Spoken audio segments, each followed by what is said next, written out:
a few years later, we moved down to Cornwall, and his whole world changed from living in a house for 16 years. And, he spent most of his childhood there, in a village, sort of in the heart of Hampshire. We then moved down to the sea.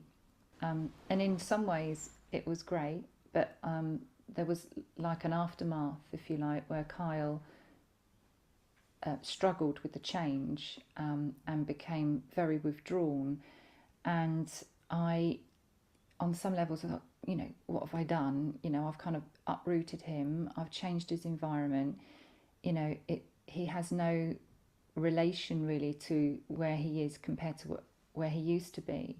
And I felt in some ways he'd taken like a big step back, because he became quite aggressive as well. He was angry and couldn't vocalize it, but I could feel it. I knew that that change had been quite traumatic for Kyle, and I think it was traumatic on lots of levels.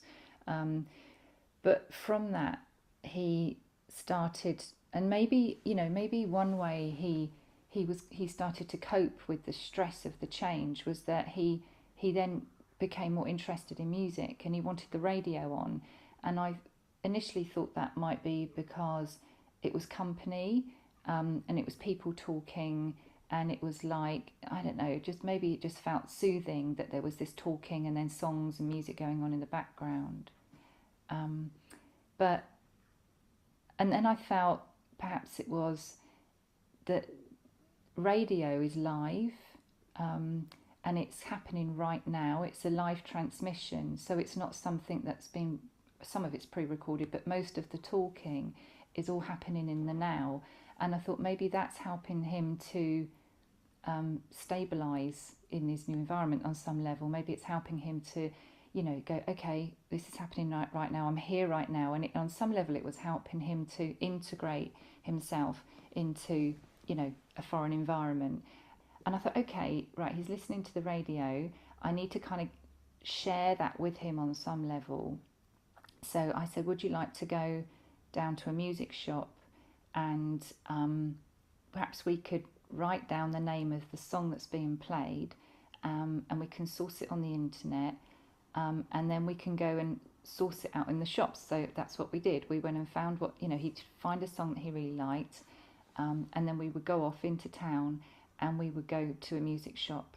I'd let Kyle, alphabetically go through everything. So I would stand back, when we turned it into an activity.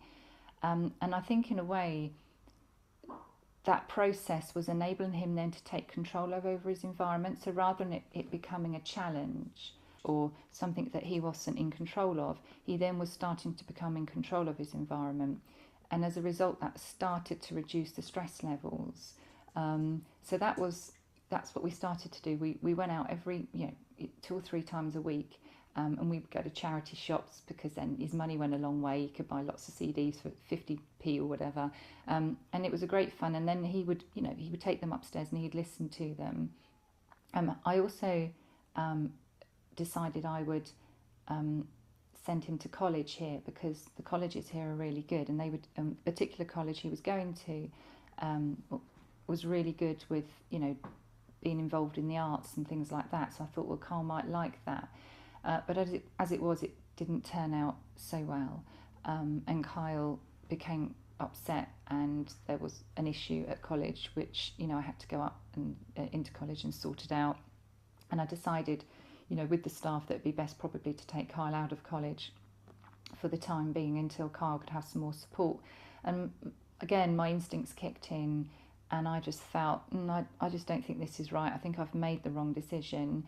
I think all I was trying to do was recreate something which he had in his old environment, and I thought maybe on some level he would understand that. But it didn't work out. But what did come of that was a really lovely lady, one of the teachers there, suggested that she music therapy, because Kyle had shown an interest in music while she was there, and she was also a musician herself, I believe. So she could see that Kyle had some sort of musical ability. And I said, he does like music. He's beginning to collect CDs. I took the number and I contacted the Cornwall Music Therapy Trust. Within about about a month, Kyle had his first music therapy session with his music therapist, Corrine. And again, she saw what my mum saw, so it was kind of like big full circle, really. She brought her keyboard. Kyle was fascinated with it, and the songs on the CDs that he'd been buying, I didn't realise he'd been learning the words, and he'd also the tunes and the melodies had kind of ingrained in Kyle on some level, and he just played them, and I was like, wow, when in that music therapy session, he kind of wanted to play the keyboard, or he sort of requested and sort of pointed to the music therapist, like, can I have a go? So she said, yeah, Kyle, you have a go. And I say he played Sealed with a Kiss, I think it was, and he played them, the chords like perfectly, and then started to sing the song. And I didn't realise that, Kyle was learning the lyrics to songs in addition to listening to them. So this was exciting, and like a threshold in some ways, because we was beginning to see then that music potentially was a way into his world, I would say.